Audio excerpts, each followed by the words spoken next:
Hi, my name is Daniel Myers, and this is another episode of Powered by Snowflake, where I interview technology leaders who are building businesses and applications on top of Snowflake. Today, I'm interviewing Frederic Robinette, the CTO and co-founder of ViaNova, a data platform built on Snowflake that uses connected vehicle data to help cities and mobility operators build more efficient and sustainable transport systems for people and goods.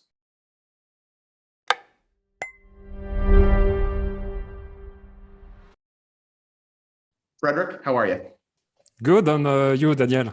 Awesome. So, I want to learn more about you as a person and like kind of how did you get started in this space, and why did you start this company as a co-founder? Yeah, that's a really good question. Thanks for having me in this interview, Daniel. So, why I joined ViaNova and I co-founded this company? Because I kind of touched the mobility space while I was in Renault Nissan Mitsubishi as a lead platform and connected architecture for vehicle. And I had the chance, to enter some robo taxi vehicle around Yokohama, because for OEMs, it's really important to have electrical vehicle, connected vehicle, autonomous vehicle. So those are the three pillars. And this is where I entered this mobility space, and I was thinking, wow, it's huge, it's big, it will change our life soon, but maybe we cannot notice that. But tomorrow we will have a lot of new vehicle generation running 24/7 in the cities, helping us to move from A to B with a seamless experience. So yeah, that's when I was completely convinced by the mobility space. And recently in Europe, we saw an increasing number of micro mobility providers, coming to the street, proposing their services with moped, bicycle, all the free-floating vehicle that you can usually find in big European cities. So it was welcomed very well by citizens, but at the same time, it was kind of challenging for cities because they see an increasing number of devices on the public right-of-way, and people also started to complain because there was some chaos in the streets. So we saw that as an opportunity in terms of helping the city to better understand how the micromobility behaves, what are the trends, the patterns from mobility hubs, usage of the mobility mix, and also give the provider a possibility to show the city that they are compliant to their regulation. Awesome, awesome. So, can you show us a demo today of the platform that you've built, and kind of explain, how you're solving that problem today? Yeah, sure. So let me share my screen. So this is our dashboarding. We are putting a lot of effort in the user experience because we think this is super important for the client to have something that is accessible and easy to use, but also at the same time that is showing the values and the KPI that they are looking for in a really fast and efficient manner. So in this example, it's a demo environment for Zurich, but you can see that we are providing a really good map visualization. So you can see the heat map of the devices, where are the devices in the Zurich city. You can also click on them, know the device status, what is the latest information, have also general trends, the number of devices across times, the fleet availability, which is also important for the city to be sure that the service is well executed, that citizens can access all the devices.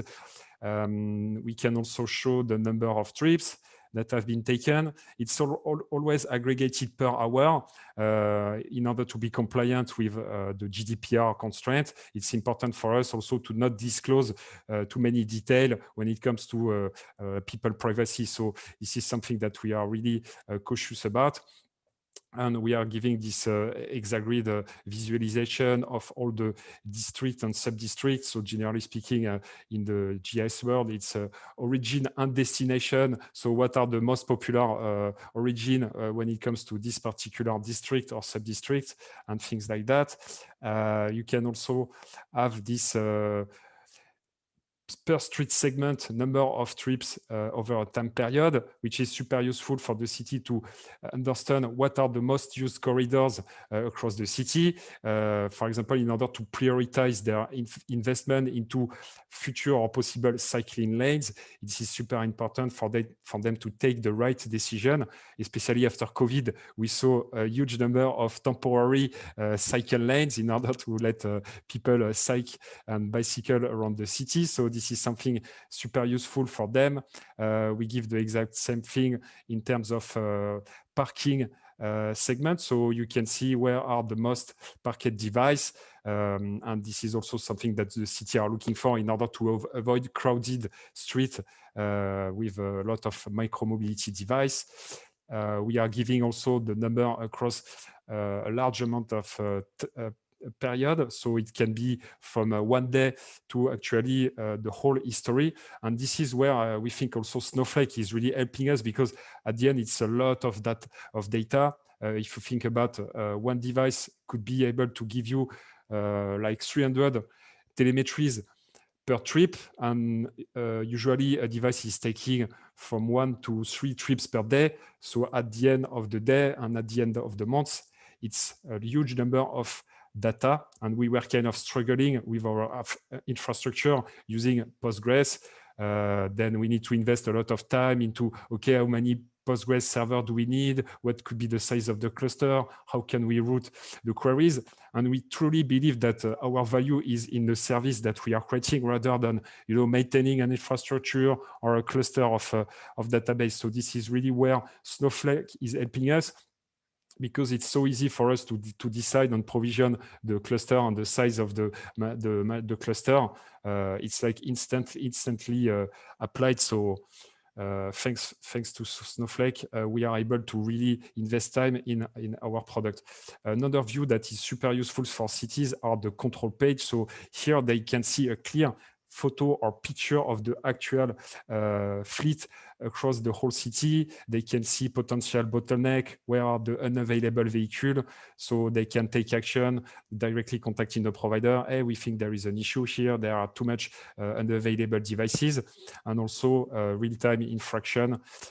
So they have the capacity to digitally create the regulation that are physically applied, but then we use the power of Snowflake to cross geofence with telemetries, and this is super useful for us. That by joining the beta program, now we are able to use this kind of fast computing algorithm. Knowing the number of regulation telemetry that a city can have, it's super powerful. So we can give them in real time the number of digital infraction to be confirmed, but they have this view of what could be the potential problems or bottleneck, and take action directly. So as I said, another module for them is being able to draw some regulation, so they can decide, okay, in my city there is an area where I don't want any device to be there, so I can go in my city, start drafting a regulation, which is also super useful for them. So they can say, okay, in this area, this is a no-go zone. Nobody should be able to start a trip or end the trip for any temporary reason, some market or a temporary event happening in the street.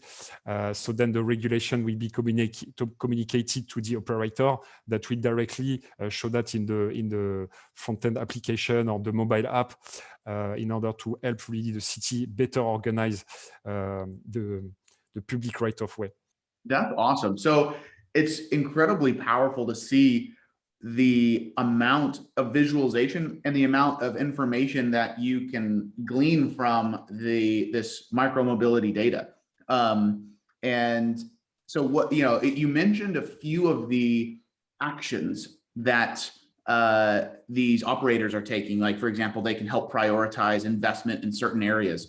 That's really cool to see. What other, examples of outcomes can people have from this type of data and your platform? Yeah, sure. That's a really good question. So we have several use cases. For example, we help Brussels Capital to organize and create what we call the mobility hubs. So those are dedicated places where usually provider will drop off the vehicle in order to fulfill the demand, because we saw some increasing pattern of in front of this train station. For example, there was a lot of trip starting, so there is a demand here, and it would be great if operators can prepare their device and let them available in this particular space. And also it helps also to better organize where people can actually find those devices. It's not everywhere in the streets. It's really in one place. They know the place. It's marked everywhere. So this is the kind of use case. And after using our product, Bocel was able to create between 10 or 15 mobility hubs spray painted across the city. And we also then give them the usage of those mobility hubs, how many devices are starting from there to go in which region of the city. So better analytics and usage around those mobility hubs. Awesome. And you touched on also kind of the transition point of when you moved to Snowflake, and kind of your thoughts around that. Can you expand and kind of explain a little bit more on what your specific evaluation criteria was, and how did you land specifically on Snowflake? Yeah, sure. That's a really good question. So in order to make the best choice, we had several options in mind, and several also competitors. But what make us take this decision was first, I think, the human contact and also the availability of people on Snowflake side. We had a dedicated engineer to answer our question, all the things that we had in mind. Also, Thomas from Snowflake was a really good partner to help us make the contract and follow at each step of our reflection and thinking by providing answer in the right manner. So I think it was the first criteria for us to have this human contact and people that we can talk to directly. Secondly, it was for sure the cost, how much it will cost for us to migrate everything to Snowflake. Considering the total cost of ownership, because usually we think about the running cost, but also the maintenance and things like that. So that's why also we decided to go for Snowflake. And the third thing was the actual efficiency of Snowflake in terms of storage, data warehousing, and also capacity for us, for example, as you see, to retrieve 12 months of historical data in a fastly manner, which could have taken maybe several minutes in the previous architecture with PostgreSQL. Now with Snowflake, we can do it within 10 or 5 seconds, and it's super snappy. So those are the three main thing that decide us to go for Snowflake. As you're building out this company, right, and this product, what are some of the challenges that you've encountered throughout the journey? And what's, and from this journey, like what's next on the horizon? Yeah, so the first, let's say, engineering milestone was the scalability, because if our business goes well, then the engineering side needs to follow. So increasing the number of cities. Now we are having more than 20 European city on our platform, so it needs to grow in parallel with the business. Also having more and more provider, more and more data point for each day. So this is really the first engineering milestone, and now we feel much more confident after migrating to Snowflake that it can scale almost infinitely. Then it's just a question of cost and pricing, but at least on the technical side, we feel really confident. So the second biggest engineering milestone was the GIS world. So as we are a GIS platform, meaning geographical information and data analytics, it's really important for us to be able to manipulate polygons, shapes, GPS location, and now we have entered the beta program of the GIS Snowflake feature, and we are super happy. We managed to reduce calls that were taken 1 minute to 5 seconds with the new GIS capabilities of Snowflake. So this is super cool for us because it was one of the gray area, knowing that Postgres is really powerful when it comes to geospatial information. But now we think that Snowflake is almost at the same level, at least for our use case. And the next big milestone for us will be machine learning and artificial intelligence. How can we better optimize fleet? Our goal, for example, or the city goal are to reduce the CO2 emissions. So we are now working on using our data and machine learning algorithms to propose some policies in order to reduce that by proposing, instead of taking your personal car and thermic car, you can choose to have a micromobility device for your 1 to 5 kilometer trip, which will reduce the CO2 fingerprint overall. So this is super cool, and we are excited to be working on those use cases soon. That's awesome. That's awesome. And so if one of our viewers today wants to learn more about you or more about your company, where should they go? You can go on vianova.io. Everything is there. You can contact us. We explain what we do. You have also a partner program, so you can find all the useful information. We can plan a demo with you. And also, we have a lot of white paper, and also we are writing a lot of content around micromobility and what we really believe for the cities and the smart city in the future. So go on vianova.io. You will find everything you need. Awesome. And so for everybody here today, my name is Daniel Myers. This has been another episode of Powered by Snowflake. If you want to learn how you can build your business and your application on Snowflake, check out developers.snowflake.com. Thanks. See you next time.